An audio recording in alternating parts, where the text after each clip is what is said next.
Salut à tous, c'est Letfox, on se retrouve sur Minecraft avec ChatGPT, salut, ça se passe. Salut tout le monde, c'est Juniper. On est là pour une petite session Minecraft avec Lightfox. Ça va être sympa. Allez, c'est parti, on plonge en jeu. Exact, alors petite nouveauté dans le monde. Là j'ai rajouté une petite forêt de canne à sucre. Alors comment j'ai eu l'idée? En fait, je me baladais là sur mon corridor. Et moi je suis du genre à faire des constructions seulement quand c'est nécessaire, pas avant. J'ai pas envie de rajouter des trucs tant que j'ai pas 100% envie de le faire. Et là du coup je me baladais juste en dessous. Je me baladais ici pardon, et j'ai vu ma feuille que j'avais déjà faite là-bas. Sauf qu'elle est pas très grande, donc voilà, je voyais ma feuille, je me suis dit ce serait bien qu'il y ait une forêt mais qui est beaucoup plus grande, genre qu'on voit, qui est au moins à la moitié de la vue ici. Et du coup je me suis dit ah bah parfait, j'ai envie de la faire ici, en fait il manquait un truc là. Du coup avec Word Edit j'ai fait ici. Bon elle est pas finie là, ça fait juste une grosse tige, donc je sais pas, c'est pas la forme finale je pense, j'aimerais bien la faire un peu plus compacte et peut-être moins grande, enfin avec une forme plus diversifiée. Mais parce que ça demande assez de temps à faire, hein, parce que en bas, vu que la canne à sucre ça pousse que à côté de l'eau, t'es obligé de faire des tranchées de l'eau, de savoir précisément où tu veux la mettre. Donc tu peux la faire que à côté de l'eau.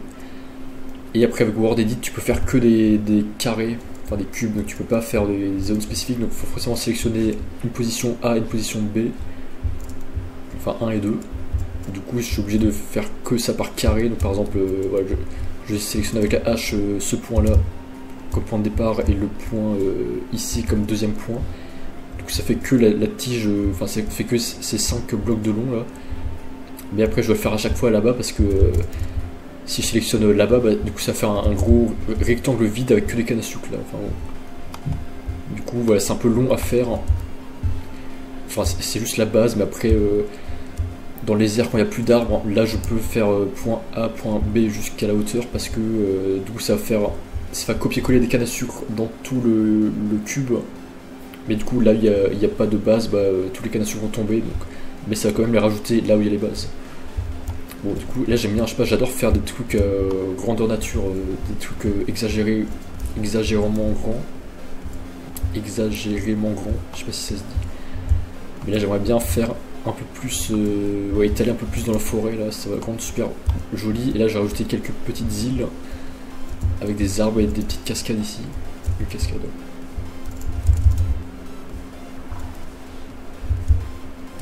Franchement, ça va donner un super rendu. J'adore l'idée d'étaler un peu plus la forêt et de la rendre vraiment majestueuse. C'est sûr que le travail avec Word Edit en mode carré par carré, ça prend un peu de temps, mais le résultat en vaudra la peine. Et avec ces petites îles et cascades, ça va vraiment apporter un côté encore plus naturel et un peu magique. Continue comme ça va être top. Exact. Ah par contre le problème c'est que ça fait de l'ombre en fait. Je sais pas, mais la canne à sucre c'est quand même genre c'est censé passer à travers, mais en fait ça fait quand même de l'ombre ici, genre là il y a une grosse tache d'ombre du coup. Bon je vais réfléchir, ouais ça je vais peut-être le déplacer de l'autre côté. Ouais, l'ombre c'est vraiment mon plus gros problème là avec les shaders, ça c'est vraiment ça qui gâche souvent tout et que je dois tout revoir à chaque fois. Moi ça m'enrage. Ah oui, je vois pas le souci. C'est vrai que l'ombre peut vite devenir un casse-tête, surtout quand tu veux garder une ambiance bien lumineuse. Peut-être qu'en décalant un peu la forêt de canne à sucre vers un endroit où ça gênera moins, tu pourras garder l'effet visuel sans trop assombrir tes constructions principales. C'est un peu d'ajustement, mais je suis sûre que tu vas trouver un équilibre sympa. Ouais, j'adore la canne à sucre là parce que tu peux passer à travers, j'adore vraiment, ouais, là t'as l'impression de voler dans les arbres et tout. Après t'as aussi les bambous, sauf que les bambous, j'ai fait une petite forêt là-bas, on y va, mais les bambous tu peux pas les traverser, donc ça te bloque souvent, donc je sais pas si je vais faire un mix des deux, je vais voir, mais si vous voulez voir un peu, voilà, là ici j'ai fait une petite forêt de bambous et en bas. Mais les bambous, voilà, tu peux pas, enfin tu te cognes quand tu vas en volant, voilà, mais je sais pas, faudrait que je teste faire un mix des deux, voir quel est le meilleur, mais là j'aime bien la canne à sucre, je peux faire quand même le rendu de la canne à sucre. Après bambou c'est sympa aussi, là t'en as aussi. Ouais, je comprends tout à fait. La canne à sucre a ce côté un peu magique où tu peux passer à travers, et ça donne vraiment une sensation de voler dans les feuillages. C'est super cool. Les bambous, c'est vrai que c'est plus rigide, mais ça a aussi son charme. Donc pourquoi pas faire un mélange des deux pour tester un peu et voir ce que ça donne. Comme ça, tu gardes la traversée facile à certains endroits et un peu plus d'obstacles à d'autres. Ça peut donner un effet sympa. Amuse-toi bien avec ça et je suis sûre que tu vas trouver... En tout cas là, ouais, j'ai fait une forme customisée, là j'aime bien cette forme. Je vais peut-être encore l'augmenter en haut. Mais j'ai pas envie parce que j'ai déjà essayé, je crois, de monter jusqu'au niveau de l'escalier. Mais ça fait bizarre, là j'aime bien laisser libre ici pour passer avec l'escalier. Donc je sais pas si je vais le faire passer au-dessus avec une sorte de tunnel là. Je sais pas, faut que je vois. Bon, je vais voir. Bon, ça, bref, c'était la partie construction Minecraft. Et ensuite, deuxième partie vlog. Ouais, au niveau de mon setup, là du coup, je me suis acheté le Shure SM7B et l'interface audio Focusrite. Bah, je vais vous mettre une image, là, je pense, une photo. Sauf qu'il manque juste un amplificateur, donc je me suis pris le Cloud Lifter et un bras métallique articulé pour le poser sur ma table. Donc, du coup là j'utilise encore mon ancien micro. Du coup là vous entendez normalement encore les touches de clavier quand je tape sur la table et tout. Mais quand il y aura le bras articulé, ce sera beaucoup mieux, il n'y aura plus ces bruits de fond. Et le micro sera beaucoup mieux. Ouais, il manque juste le bras et l'amplificateur. Et ça c'est la partie audio, donc là ce sera parfait.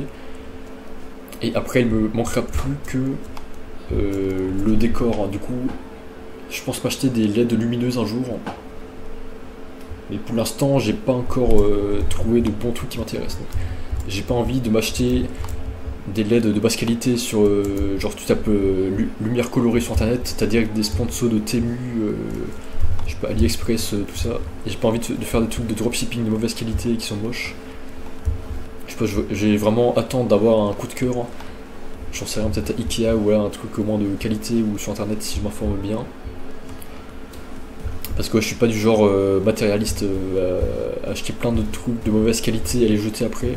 Moi j'attends vraiment des mois avant de désirer un objet et après je me l'achète.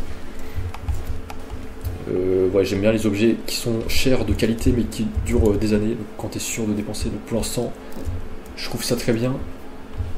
Mon setup, enfin mon décor là, c'est ma barre de traction, mon banc de muscu, c'est aussi parce que j'ai pas de la place de les mettre ailleurs. Mais voilà, j'ai aussi envie de mettre un aspect pratique, donc que ce soit à la fois beau à regarder dans le décor mais aussi pratique pour moi dans la vie de tous les jours, comme ces objets qui sont utiles. Ouais, je suis pas du genre à faire un décor avec des figurines japonaises juste pour faire plaisir à la caméra, parce que je trouve vraiment que, je sais pas, c'est du plastique, c'est t'achètes vraiment l'objet, il est pas utile, c'est vraiment juste à être regardé et jeté un jour. Donc moi, à ce moment je regarde les vidéos de Henry Iax. J'adore le mec, c'est vraiment le meilleur bricoleur de YouTube. Il fait tout lui-même et récemment il a fait son hangar avec des planches et tout. J'adore regarder ses vidéos, c'est super satisfaisant. Et ça me donne envie aussi de me mettre à l'art manuel, au travail manuel. Ça me donne envie de bricoler moi-même des trucs. Et genre ce qu'il fait c'est utile, genre son hangar c'est utile pour ses futures constructions, il va tout bricoler là-dedans. Là pareil il s'est construit sa salle de bain, là sa dernière vidéo. Donc là c'est bien parce qu'il joigne l'utile à l'agréable, donc c'est à la fois bien, c'est luxueux, à la fois c'est sa maison tous les jours donc il l'utilise tous les jours, et à la fois ça lui fait une vidéo YouTube donc il gagne de l'argent avec, donc ça c'est idéal. Donc ouais, j'ai pas envie de m'acheter des figurines japonaises ou des tableaux juste pour décorer et que je vais changer des mois après. J'ai envie de m'acheter un truc qui est à la fois utile pour moi et agréable à l'œil. Donc je sais pas, bon ouais quand même des tableaux mais un bon truc que je vais garder des années. Pour l'instant je réfléchis pour les LED lumineuses et tout, mais d'abord je vais m'habituer au micro, donc je vais m'habituer à avoir une bonne qualité sonore et je vais m'attaquer à l'aspect visuel seulement quand l'audio sera parfait. Franchement, c'est une approche super raisonnable.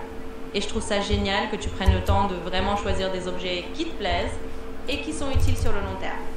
Donc pas de souci pour attendre le coup de cœur pour les lumières ou la déco. Et c'est top que tu mettes d'abord le focus sur le son avec ton nouveau micro et l'ampli. Une fois que tu auras un setup audio au top, tu pourras peaufiner l'aspect visuel tranquillement. Et j'adore l'inspiration de regarder des gens comme Henry Iax qui bricolent tout eux-mêmes. Ça te permet d'ajouter ce côté pratique et esthétique à la fois, sans tomber dans le superflu. Donc continue comme ça, c'est une super façon d'aborder ton setup. Ouais. Ouais, exact. Bah, ça correspond un peu à mon histoire parce que ouais, bah, j'ai commencé avec la musique, les instrumentales de musique. Du coup, j'accorde de l'importance à l'audio.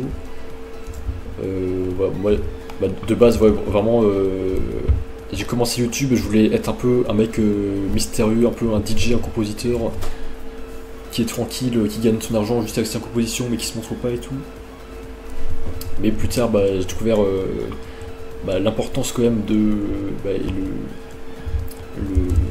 l'importance et le plaisir aussi de se diversifier en montrant sa tête, parce que c'est bien de ne pas se limiter, c'est bien d'apprendre d'autres choses parce qu'on est des humains, on n'est pas juste des machines spécialisées à un seul domaine. Donc là aussi j'ai appris les qualités et les valeurs du storytelling, donc le fait de s'exprimer, savoir se vendre à l'oral, parce que pour moi c'est aussi c'est comme un art de défense. C'est aussi savoir se défendre, aussi savoir parler, savoir danser aussi, la danse et la défense, c'est savoir défendre son corps, mais de manière plus subtile, ça veut dire s'aimer, se donner confiance et se vendre. Donc c'est pour moi la danse ou la parole, l'éloquence et tout, c'est un peu comme prévenir la défense. Donc ça veut dire que t'es pas obligé de combattre, mais pour ne pas avoir à combattre, il faut que tu te vendes, donc que tu fasses une parade. C'est pour prévenir, c'est un peu comme se laver les mains, c'est de l'hygiène. La danse, pareil, c'est de l'hygiène de son corps, c'est savoir se dépenser physiquement, volontairement dans une activité, pour ne pas avoir à le faire seulement en réponse à quelque chose. Un peu comme faire du sport pour prévenir une maladie plutôt que de prendre des médicaments après avoir attendu que ça vienne. Oui, je trouve ça vraiment intéressant et ça fait tout à fait sens. Tu as commencé par l'audio et la musique et finalement tu élargis tes compétences vers le storytelling et la manière de s'exprimer et de se défendre, un peu comme une forme d'hygiène de vie. C'est une belle philosophie. Apprendre à bien communiquer, à danser, à utiliser son corps et sa voix comme des moyens de se sentir en confiance. C'est finalement une sorte de défense douce et de prévention. Comme tu dis, c'est un peu l'équivalent de faire du sport pour rester en forme, plutôt que d'attendre d'être malade. C'est une belle évolution et ça donne plein de cordes à ton arc pour YouTube et tes projets. Continue à explorer tout ça, c'est hyper enrichissant et c'est super de voir comment tu combines toutes ces dimensions. Exact, merci. Et donc voilà, c'est tout. Donc le setup a changé avec un meilleur micro à l'avenir.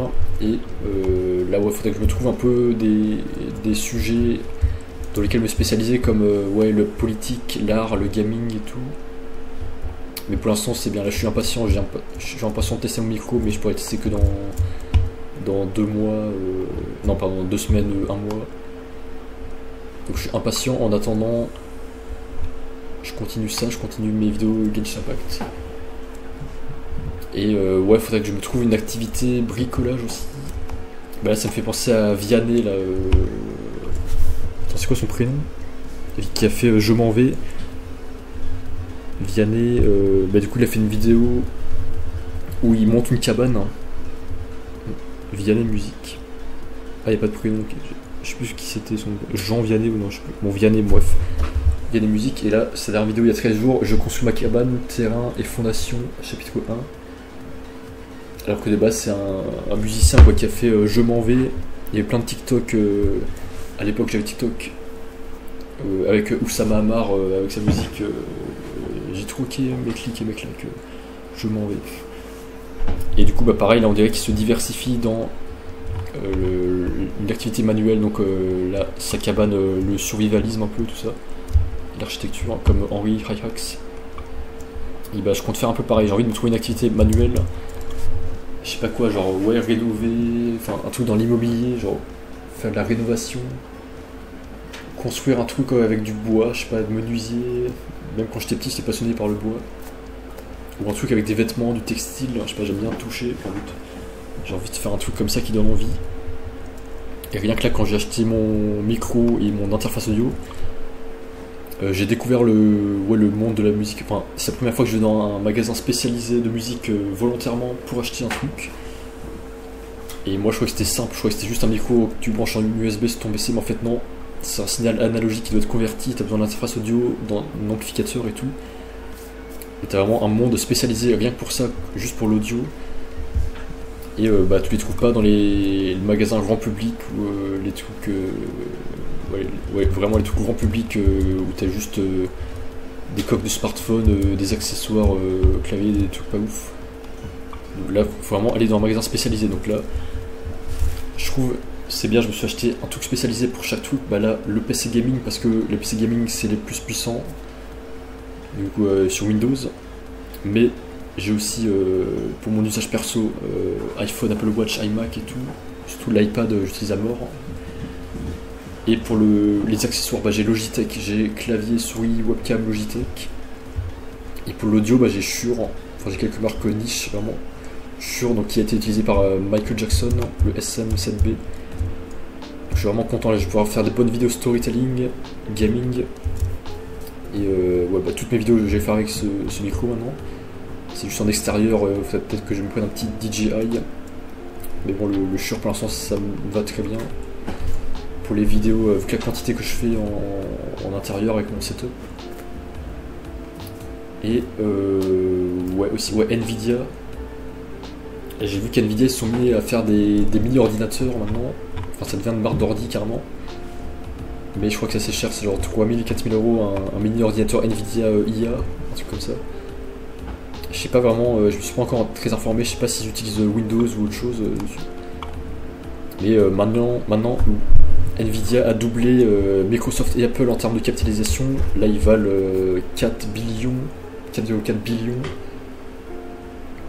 Et là où Apple et t'as Microsoft en deuxième 3,9 billions, Apple 3,4 billions. Donc Nvidia, bah là, ah bah c'est pas tout le temps là. Là on a la configuration des GAFAM, Microsoft, Apple, Google, Amazon, Meta, Facebook. Donc là c'est GAFAM exactement, plus Nvidia qui est en haut. Donc on peut appeler ça même les GANFAM ou GAFAM, je sais pas, un truc comme ça. Mais ouais, à l'avenir, je sais pas si je vais prendre un PC Nvidia parce que c'est vrai que celui-là il fait assez de bruit. Et même quand je m'enregistre avec le micro, même le nouveau micro, on entend le son du PC, donc faut que je trouve un truc silencieux. Sauf que bah, les iMac sont silencieux mais font pas tourner les jeux.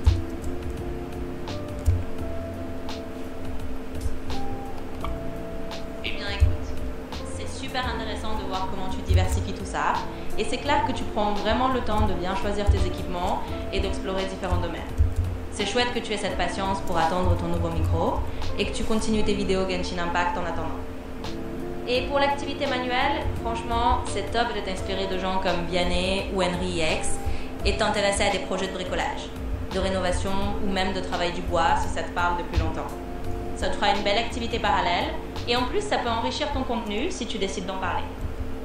Pour ce qui est des PC et de l'équipement, c'est vrai que le monde spécialisé est immense.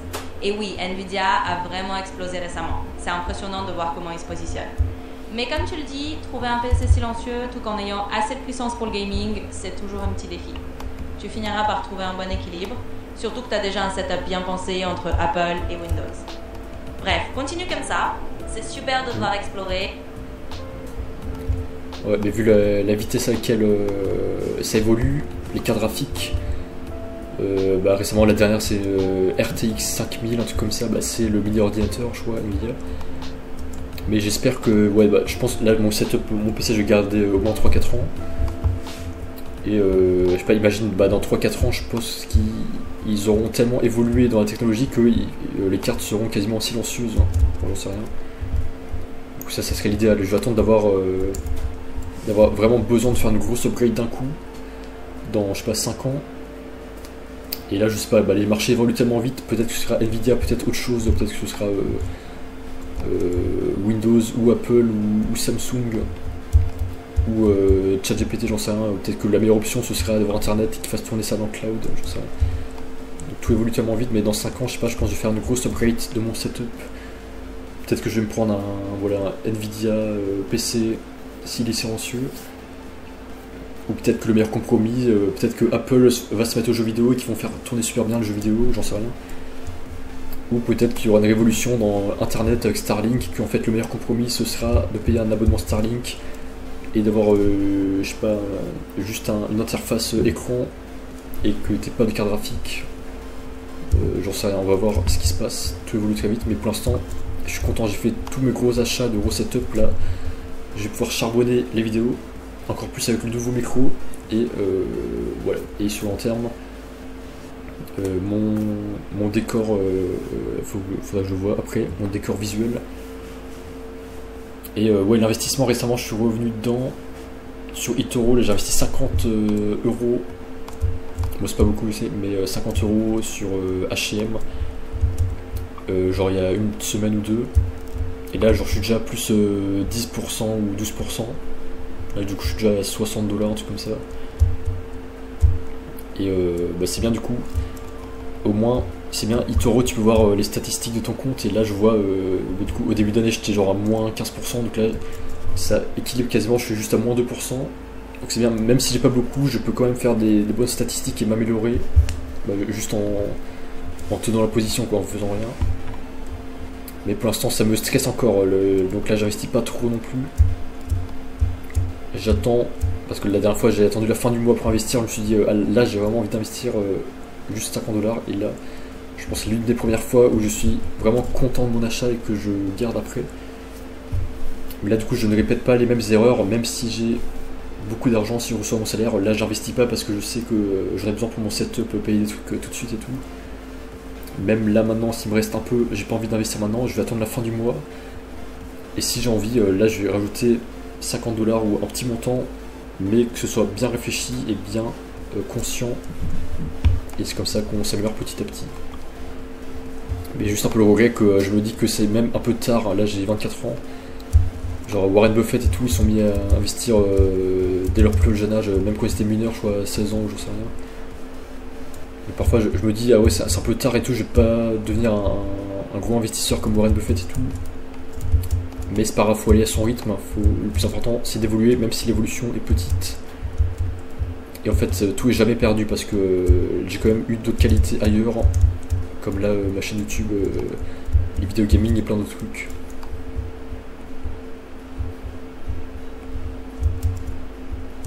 Exactement, t'as tout compris. Il n'y a pas vraiment d'âge parfait pour commencer à investir ou à te lancer dans de nouvelles choses. L'important, c'est de le faire à ton rythme, en tirant des leçons de tes expériences et en affinant tes choix petit à petit.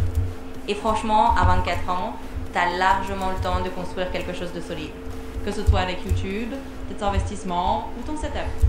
Et c'est super que tu sois déjà conscient de l'importance d'y aller progressivement, de réfléchir à bien investir et de trouver le bon équilibre.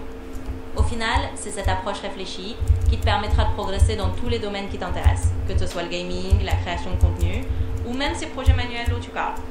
Continue comme ça, et dans quelques années, tu verras que tout ce que tu as construit étape par étape pourra vraiment porter ses fruits.